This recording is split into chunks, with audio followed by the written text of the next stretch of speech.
Alright, what's up everybody? Welcome back to the channel. This is Main the Outspoken. If you're new to the channel, welcome. If you're a returning viewer, welcome back. And we are talking about ARK once again, the Tides of Fortune update, Bob's True Tales. Tentatively releasing July 2nd, 2026, unless there are any further delays or anything. So as you may have seen floating around YouTube, there are some folks talking about an interview that just happened, and it's posted on 4gamer.net. And they went into some further details, talking to Jeremy from Studio Wildcard, and I will link to this interview in the description below. And, you know, again, other content creators have already touched on this article, so I'm not going to get too far into it. But the things I just wanted to mention were the specific things related to Atlas and the Atlas community. So one thing they did mention here is about the ocean area that's coming in Genesis Ascended Part 1. It says the ocean area has been greatly expanded, making it as large as a standalone full map, dramatically increasing the number of islands and enabling seamless underwater exploration across the entire region. And they say that their biggest technical challenge was introducing real-time physics into the water. Because, of course, in ARK, you know, the water was always just perfectly still. There really were no waves or anything like that. And those of you who play Atlas know, you know, of course, you had buoyancy and your ships would go up and down, especially if there was like a cyclone or if the winds changed direction. You know, your ship would drastically slow down or speed up depending on the direction of the wind and the water and things like that. So it seems like some of that is going to be coming to ARK. The other thing they got into here, which was something I wanted to find out what was going to be coming, is the description of the ships. So initially, apparently, we're going to be getting 3 ships. And the way Jeremy describes this, he says they will be mainly introducing 3-tier sailing ships. There's going to be the small, fast-handling sloop, the medium-sized brigantine, and the larger galleon, which of course we remember from Atlas. But since the number of cannons that can be mounted in combat varies depending on the ship's size, they've made clear adjustments to their roles, and players can gather wood and other materials to build these ships and actually pilot them. So we are going to get a sloop, a brigantine, and a galleon, but they're going to be limited as to, you know, how many cannons can be on them and things like that. The other big change is how you actually pilot these ships. Of course, in Atlas, we had our NPC crew. You'd have to either sail to the free port and recruit crew, or you could buy them by defeating ships of the damned, or you could use the skill in your skill tree to create manned cannons, which would just spawn an NPC. That's not going to be the case here in ARK. Apparently, you're going to be able to just sail these ships solo, and you're going to be able to just fire the cannons. They won't actually need a player on board. So that's going to be interesting. It's sort of like almost like a World of Sea Battles type of thing, you know, where or similar games where you're going to pilot the ship, but you'll be able to just target where you want your cannons to shoot, and you're not going to have to actually like buy NPCs and things like that and pay them with gold and feed them food and all that type of stuff. So that's a big change. I'm a little bit disappointed about that. Let me know what you think in the comments section. I kind of had a feeling it wasn't going to be exactly what Atlas was.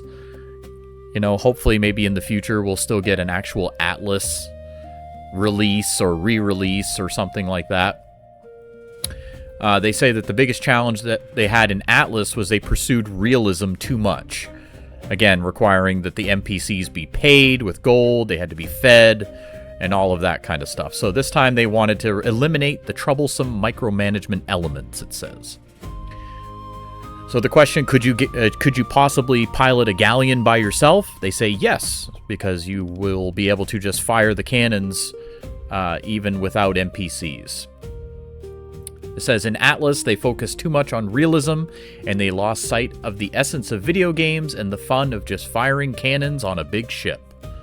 So, we'll see how that all works out. It might be more fun and easier to not have to worry about your NPCs and all of that, but I know there's a lot of the diehard PvP players that are going to miss being able to, board a ship and run around and kill all the sail NPCs and all of that and help disable the ship and all of that. There was definitely an element of danger there where you had to make sure your ship was protected because they could knock your sail crew off, and then your boat had a hard time to pilot because you would have to manually do the sails yourself. So that won't be the case apparently in ARK. And of course they asked if there's going to be benefits to having actual other crew members on the boat with you, and they said yes, that your friends who are on board with you can actually man the cannons if they want to, and you can precision fire the cannons in the direction that you want and probably be more accurate. We all know how the AI was in Atlas. The NPCs were not usually very accurate on their cannons, let's just say that. As far as the ships themselves, it doesn't appear that we're going to be getting the actual plank system, which I'm kind of disappointed about. I mean, that was what the beauty of Atlas is. You could custom build your ship right from the bottom deck all the way up to the planks and everything in between. It does say there will be some customization, but you're not going to have, individual planks getting damaged and things like that. You're going to just have an overall HP system on the ship, which will probably be pretty similar to how the modular ships were in Atlas, if you guys remember those.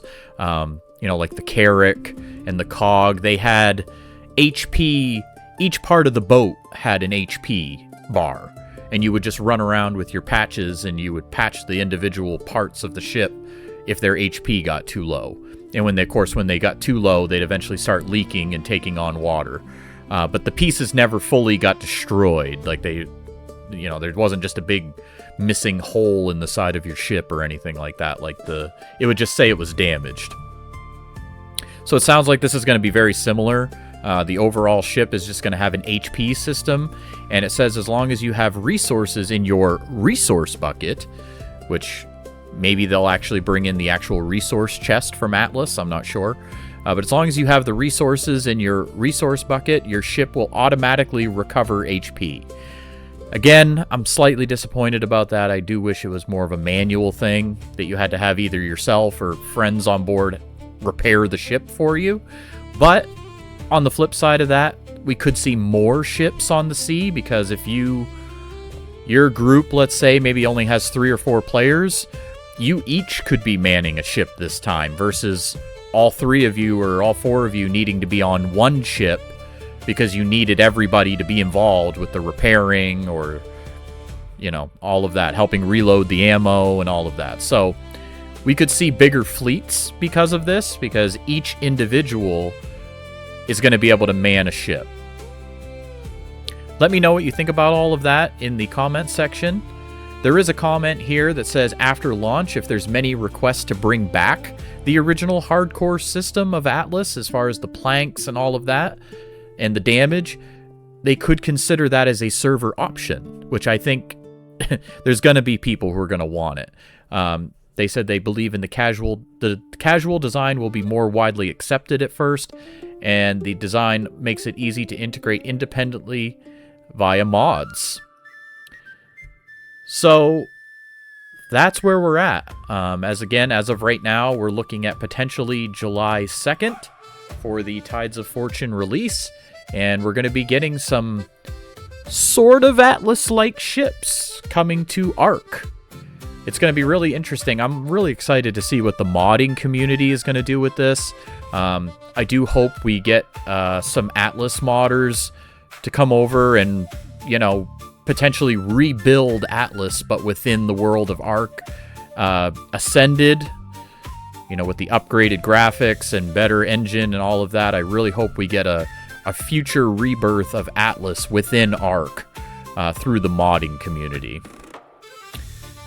But yeah, let me know what you think about all this in the comments section. If you haven't done so yet, I hope you'll subscribe to the channel. And thanks for watching. We'll see you next time.